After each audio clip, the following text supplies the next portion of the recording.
chiar nu sunt probleme pe lotul 3. Probleme au fost pe lotul 3, fiindcă putea să fie în aceea stadiu în care suntem aici, pe lotul 1 și pe lotul 2, dacă nu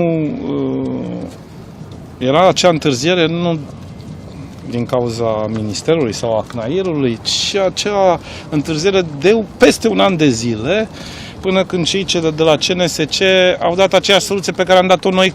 cu un an mai devreme, un an și ceva.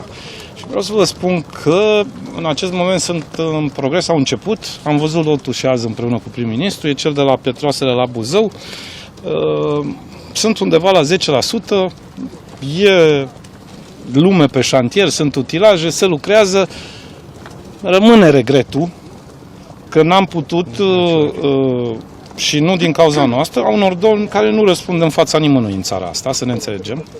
această Comisie Națională de Soluționare a Contestațiilor, și care după un an de zile au venit și au dat aceeași soluție, nu-i trage nimeni la răspundere. Și nu știe nimeni că în loc să circule anul acesta de aici, de la A3, până la Focșani, pentru că și Buzău-Focșani se termină anul acesta și să poți circula la sfârșitul anului de aici, de lângă Ploiești, de la Dumbrava până la Focșani pe autostradă, o să te dai jos 13 km și reurci la Buzău.